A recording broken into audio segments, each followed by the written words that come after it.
కీర్తనలు. దావీదు ఎక్కువ కీర్తనలు రాశారు. సొలొమోను కీర్తన, ఆసాపు కుమారులు రాసిన కీర్తన 84వ కీర్తన, మోషే కీర్తన 90వ కీర్తన. కీర్తన అంటే ఏంటి?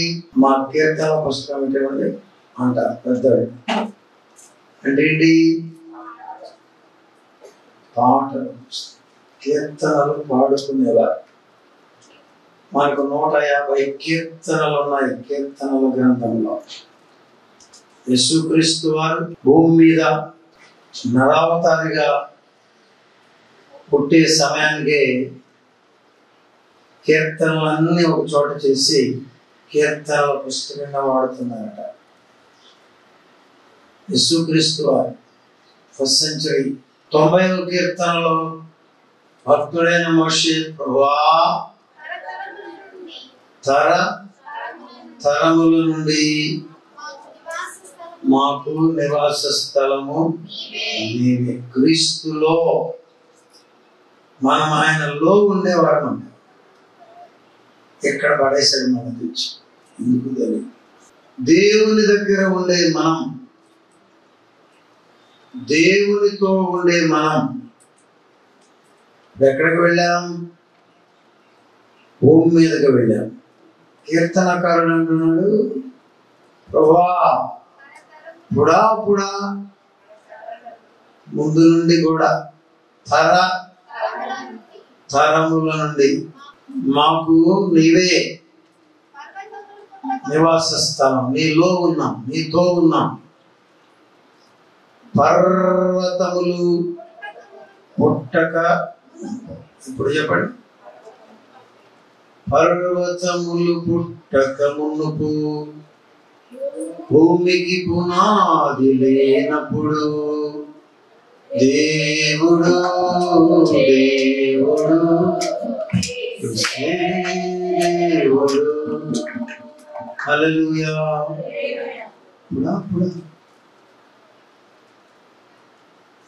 పర్వతములను పుట్టించిన వాడు ఆయన. ఒక పెద్ద కొండ ఉన్నది, మనాళ్ళు రోడ్లన్నీ కోసేసుకుంటున్నారు.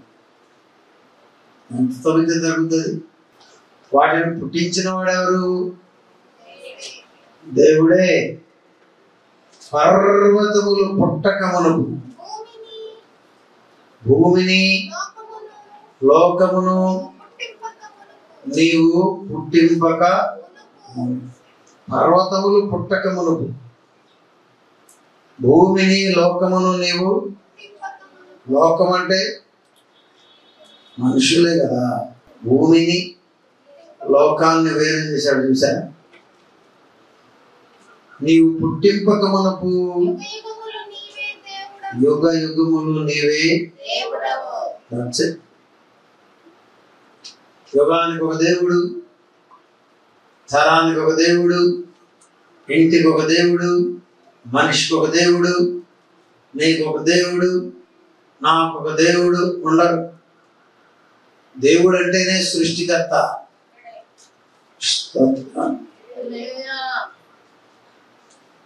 సూర్యుని చేసినవాడు, చంద్రుని చేసినవాడు, నక్షత్రములన్నింటినీ సృజించినవాడు దేవుడే.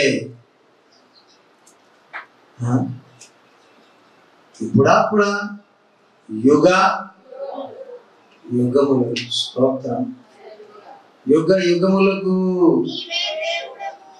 నీవే కూడా. ఎట్లా కొనియాడుకుంటున్నాడు చూడండి భక్తుడు. యుగ యుగములకు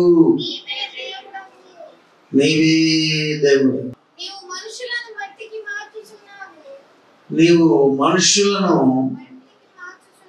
మంటి, హలో ఎట్రా ఇందులోకి మంటిలోదు అన్నాడు. ఫినిష్. వాడు అక్కడికి వెళ్ళిపోవాలి. మానవులందరినీ మంటి కింద కప్పి పెట్టాడు కదా ఇప్పటి వరకు. ముందు తరాలను ఎవరైనా దేవుడే. మనుషులను మంటిగా మార్చేస్తాడు. ఒకప్పుడేమో మట్టిని మనిషిగా చేశాడు. మట్టి నుండి తీయబడితివే నీవు, మరలా మనైపోదువే. మట్టి నుండి తీసి మళ్ళా ఎందులోకి మారుస్తున్నాడు? మట్టిలోకి మారుస్తున్నాడు. నీవు మనుషులను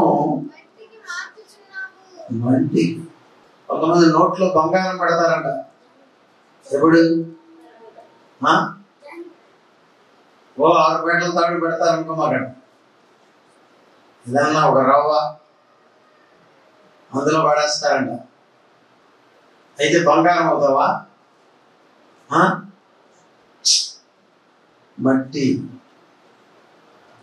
మట్టి బొమ్మ. మనం వట్టి బొమ్మలం. మనలో ఉన్న ఆత్మ తను దయచేసిన తండ్రి ఎందుకు చేరిపోతే దీనికి విలువ లేదు. వెంటనే తీసుకెళ్ళి నీవు మనుషులను మంటికి మార్చుచున్నావు. నరులారా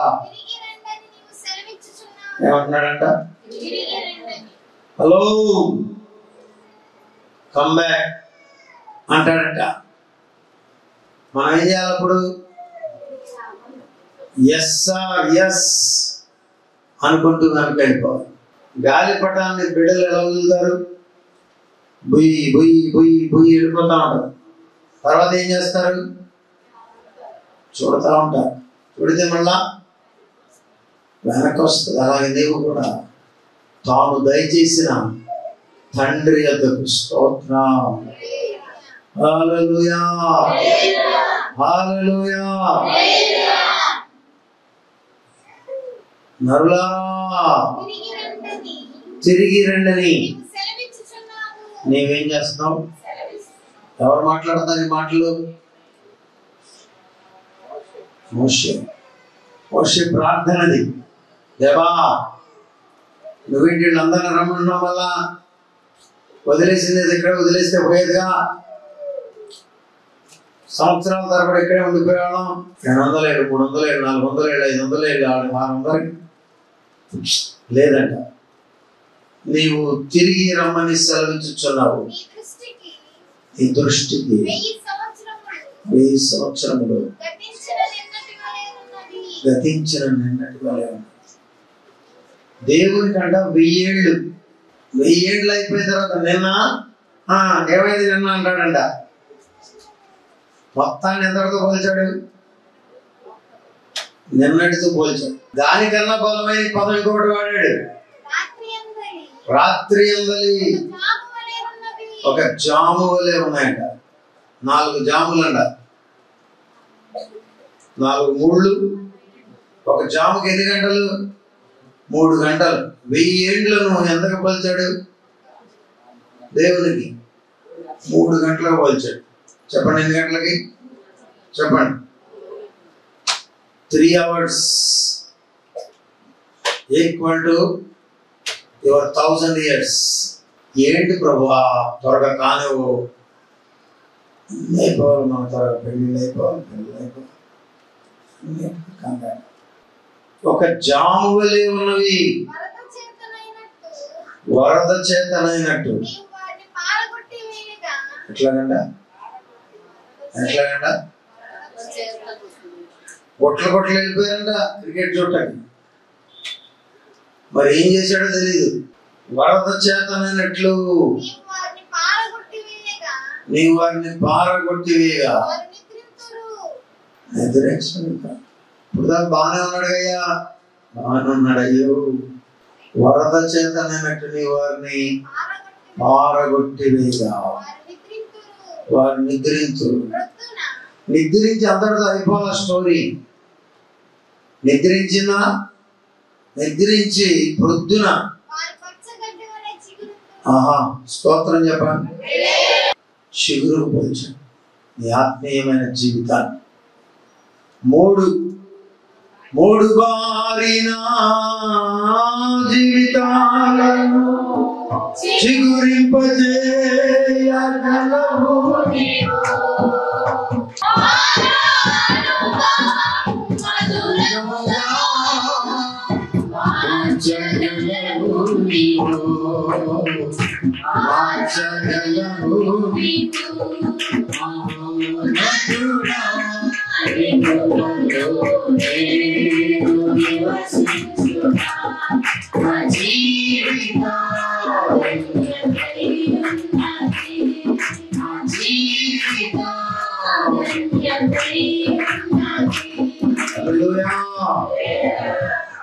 మూడైపోతే మళ్ళీ చిగురింపజేస్తాడు.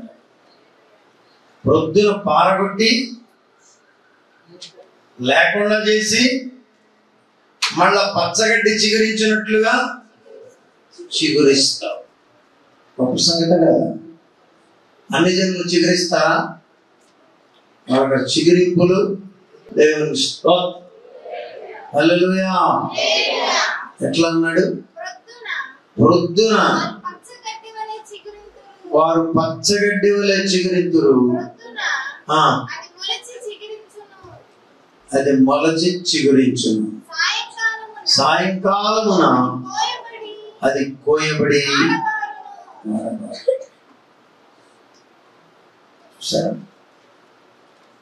మళ్ళా అన్ని జనులకి ఏం రాశాడంటే అది కోయబడి వాడబారిపోయేస్తుంది.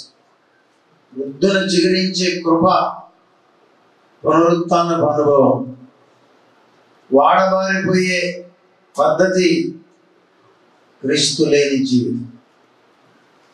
క్రీస్తు లేని నీ జీవితము పొందలేవు మోక్ష భాగ్యము. రక్షణమంది బాప్తిస్మం అంటే కొంతమంది అయ్యా పెళ్లి బాప్తిస్మం. పెళ్లి బాప్తిస్మానికి విలువ లేదు. పెళ్లికి కాదు బాప్తిస్మం. ఎప్పుడు బాప్తిస్మం? అయ్యా ముసలమ్మ రేపు మాకు పోయేటట్టుందయ్యా, ఎట్టబట్ట ముంచడయ్యా, బాప్తాన్ని కాదు బాప్తిస్మం. రక్షణ కొరకు బాప్తిస్మం.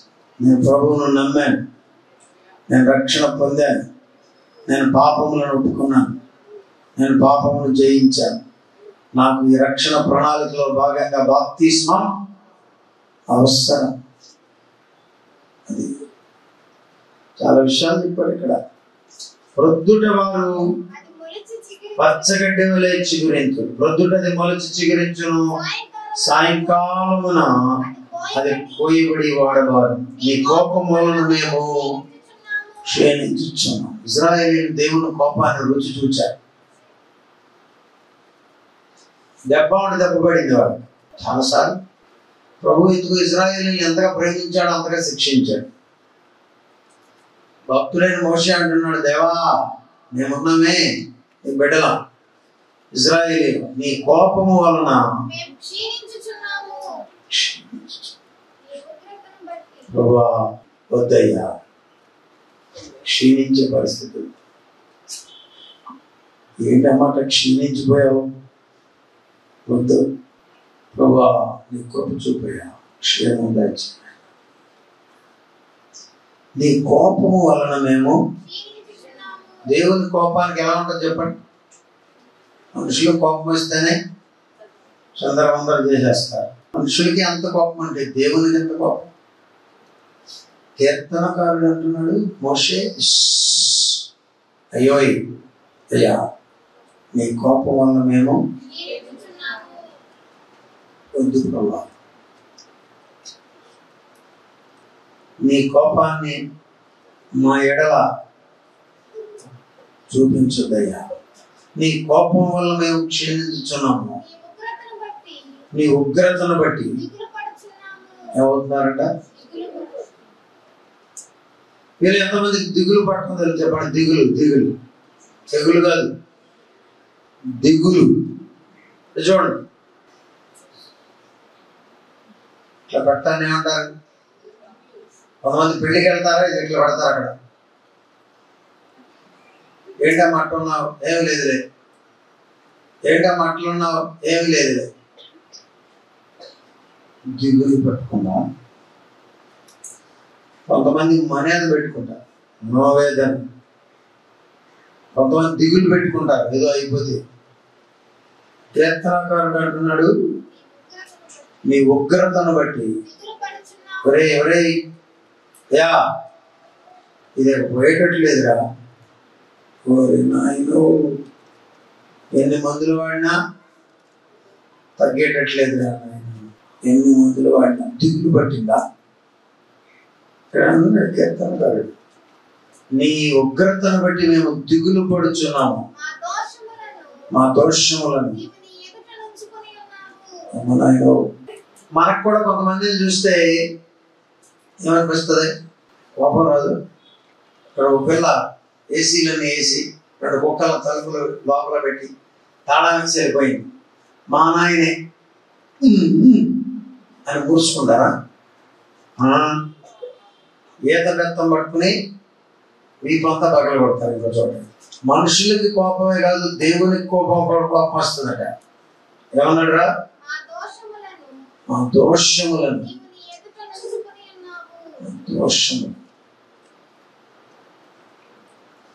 కీర్తనకారుడు మోషే అంటున్నాడు, ఏంటి నాయన, ఏంటి అసలు ఇది, ఏంటి కొట్టుడేంటి మాకు? 400 ఏళ్ళు శ్రమలు ఉగ్రతను భరించుచునే అంటాడు ఒక చోట. మా దోషాలను ఎదురుగా పెట్టుకున్నావా? మా దోషములను ఎదుట ఉంచుకొని ఉన్నావు. నీ ముఖ కాంతిలో. ఇది భక్తి జీవితం కదా, దిస్ ఈజ్ ఎక్స్పీరియన్స్ కాదు, ఇది అనుభవం కాదు, ఇది అందరికీ దొరికేది కాదు. అందరూ ఈ మాట చెప్పలేరు. మోషే చెప్పాడు. దేవుని ముఖకాంతి మోషే మీద పడ్డప్పుడంట పై పాపాలే కాదు, రహస్య పాపాలు కనబడుతున్నాయంట. దేవా, జనములు నీదు వెలుగునకు పరుగెత్తి వచ్చేదారు, రాజులు నీదు దయా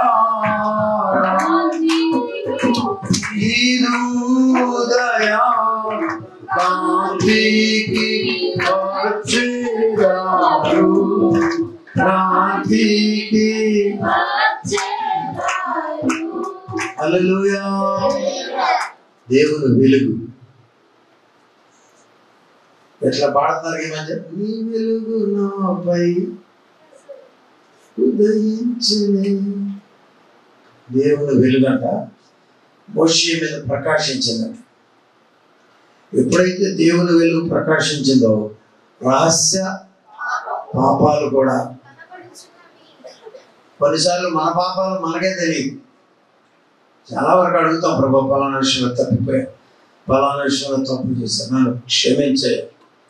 మనకు కూడా తెలియని మర్చిపోయే పాపాలు దాగి ఉంటాయి. వాటిని కూడా చూపిస్తారంట ప్రభు. నీ ఉగ్రతను భరించుచునే మా దినములన్నీ. అబ్బా, ఎంత భయంకరమైన అనుభవం కదా. ఎవరిది? మోషేతో పాటుగా ఐగుప్తు వెళ్ళింది, సారీ ఇశ్రాయేలు. Thank you. వద్దు నాయన, ఆ అనుభవాలు వద్దు.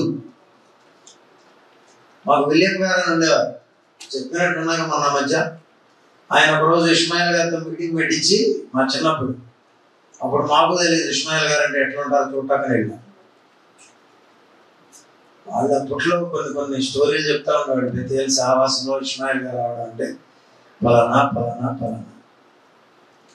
ఆ రోజు సాక్ష్యం చెప్పించారు ఆయన విలియం గారితో. ఆయన చెప్పాడు, నేను ఎంతో ప్రభా నాకు శ్రమలు అయ్యాను కోరుకున్నాడు. శ్రమలు శ్రమలు శ్రమలు తట్టుకోలేనని శ్రమలు వచ్చినాయని చెప్పాడు ఆయన. చూసారా? శ్రమలు ఉన్నాయా?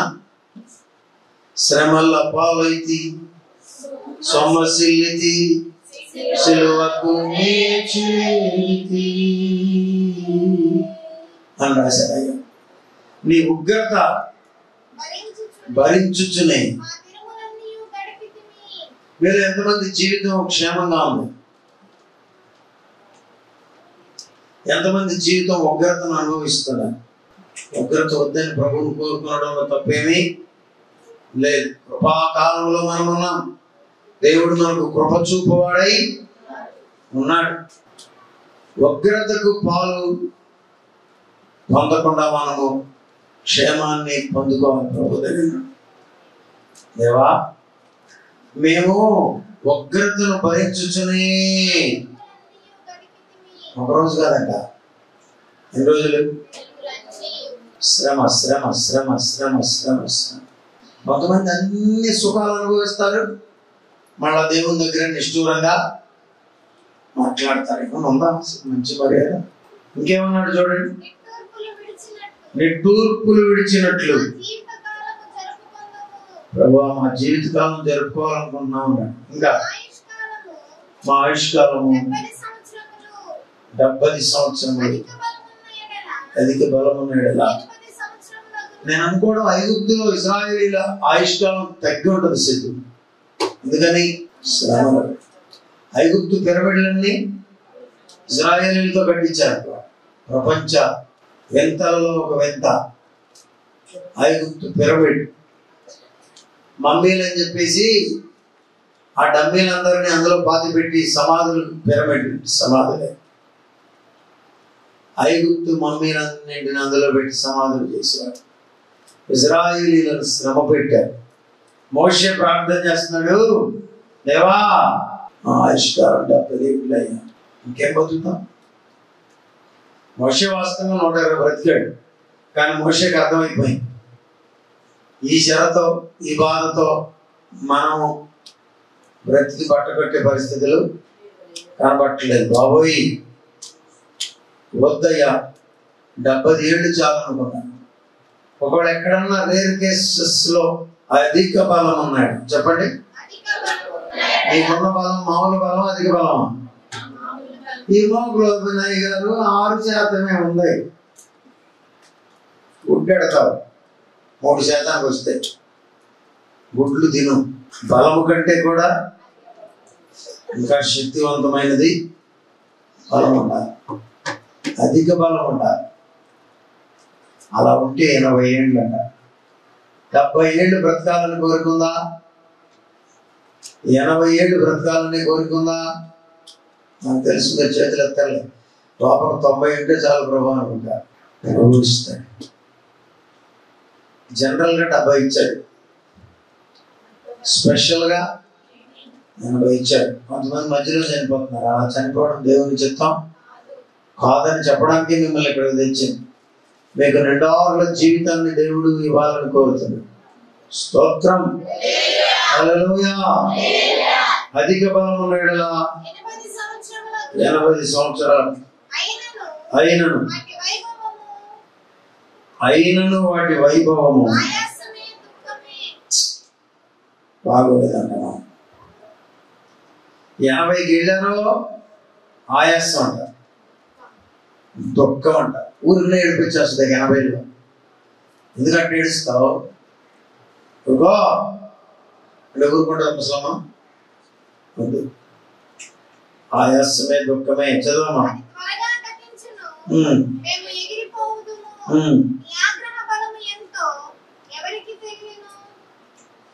నీ ఆగ్రహ బలం ఎంతో ఎవరికి? దేవునికి ఆగ్రహం. సముద్రాన్ని తెచ్చి భూమిని కప్పేయగలిగిన శక్తి దేవునికి ఉంది. ఎక్కడో కాశ్మీర్లో వంతెనేదో కట్టారంట, నిన్న మొన్న వైర్లో అవుతుంది చూసారు. అది 240 కిలోమీటర్ల స్పీడ్తో గాలి వచ్చినా దాన్ని ఏమి చేయలేదు. వింటున్నారా? ఎంత స్పీడ్తో వస్తుందో దేవుని యొక్క ఆగ్రహ బలం.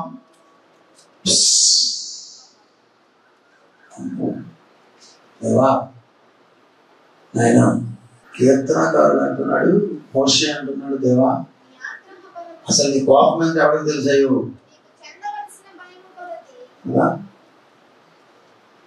పక్క మనుషుల కోపం ఎంత మనకు తెలుసా? ఇప్పుడు కూర్చున్న వాళ్ళు కొంతమందికి చాలా, చెప్పండి ఎంత కోపం? పిల్లల్ని చింతకాయ కొట్టుడు కొట్టేశారా? కొట్టేస్తారు. దేవునికి కూడా కోపం అంట. నీ ఆగ్రహ బలం ఎంతో ఎవరికి తెలియదు. నీకు చెందవలసిన భయము కొలది. దేవునికి చెందవలసిన మహిమ. స్తోత్రం చెప్పండి. హల్లెలూయా. నీకు చెందవలసిన భయం కొలది. పుట్టు నీ క్రోధం ఎంతో ఎవరికి తెలియను.